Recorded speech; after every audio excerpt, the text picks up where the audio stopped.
Hey everybody, it's Charlie from Daily Motor. And today we've got the DM Commuter fuel economy test on what will likely be the least fuel efficient bike we've ever tested here at Daily Motor, the 2024 BMW M1000 XR. This is sporting a 201 horsepower inline 4 motor, 1000cc, technically 999 I suppose, making it one of the most powerful motorcycles on the street that you are likely to run into in stock form. Seeing it here with all the carbon fiber goodies. We've got the Akrapovic exhaust from the factory. That's pretty cool. We've got all the carbon bits right here. This is essentially a commuter motorcycle that you can easily take out to the track on the weekends and hang with the best of them. But if you do want to see a full review on the bike, check the link below for that. This is where we test motorcycle fuel economy. So in order to get some sort of repeatable and reliable result, we are going to head out on our roughly 43-mile test loop. It's containing a mixture of highway riding, 55-mile-an-hour road riding, city, kind of slower riding, and a little bit of spirited riding. And we're going to see what sort of regular real-world fuel economy you can expect from this high-horsepower beast.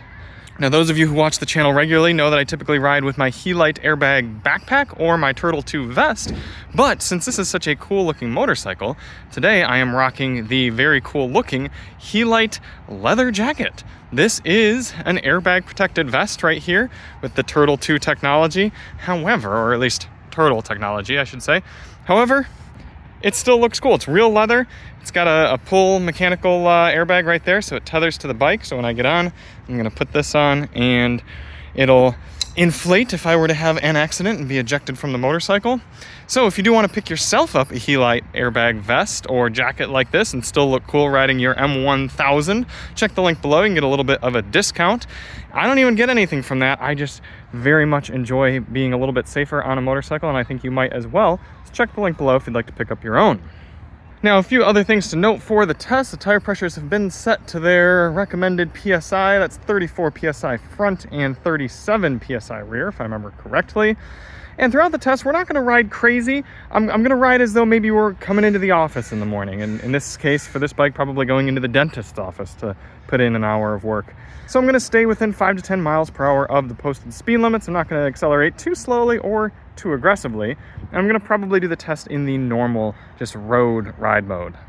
So with all that out of the way, let's head on to the gas station, fill this up and do our test. In the meantime, enjoy this time lapse of the entire trip.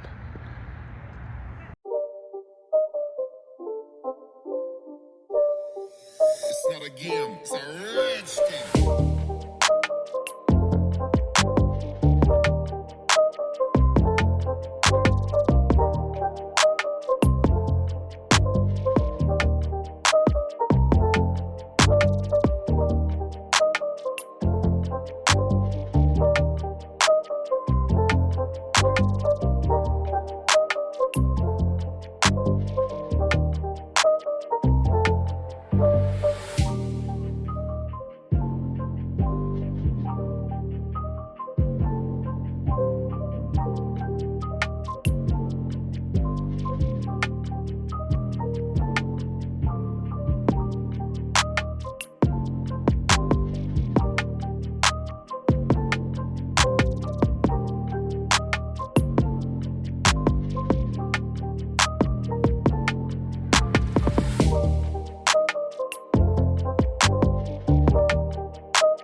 Back after our test loop, and I gotta say, for the amount of performance that you're getting out of this M1000 XR and how comfortable it can be, it's a pretty cool prospect. I've actually spent about 2.5 hours on this bike a few weeks ago, and I wasn't uncomfortable. It is a very easy bike to ride for hours and hours, but yet just a little twist of that right wrist and this thing is off. I will say engine heat was noticeable. It wasn't particularly warm today, but in some traffic, I did feel my legs warming up from the motor right here. Again, not too surprising with how hopped up this is, but something you got to consider if you're going to be dailing a big, powerful bike like this.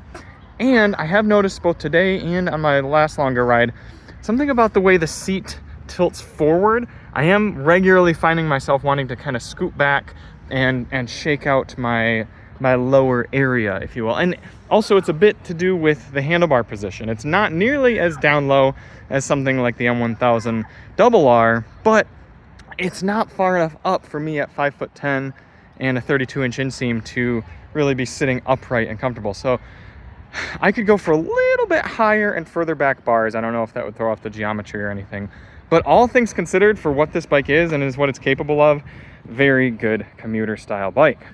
As for fuel economy, after the just under 43 miles traveled, we put in 1.126 gallons of fuel. So doing the math there, we get a total of 38 miles per gallon, which is technically the lowest we've tested. The lowest before that, I believe, was the Suzuki Hayabusa at 41 MPG. Maybe actually the BMW R18 was a little lower. I'll have to put the R18's results here below, but 38 miles per gallon, still not terrible when you consider the performance. I mean, name me something that's going to be this quick and fast and can get that sort of fuel economy and be this comfortable.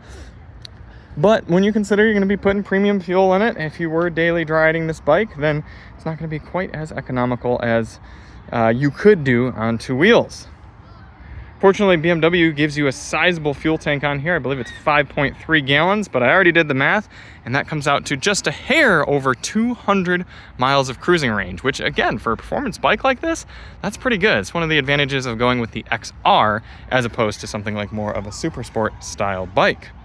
And I bet you that BMW has tested this in the real world thoroughly and figured out that that's the exact size of fuel tank they would need to get right about that 200 miles of cruising range. So pretty decent number if you plan on doing some road tripping, or at least kind of day tripping with your M1000 XR.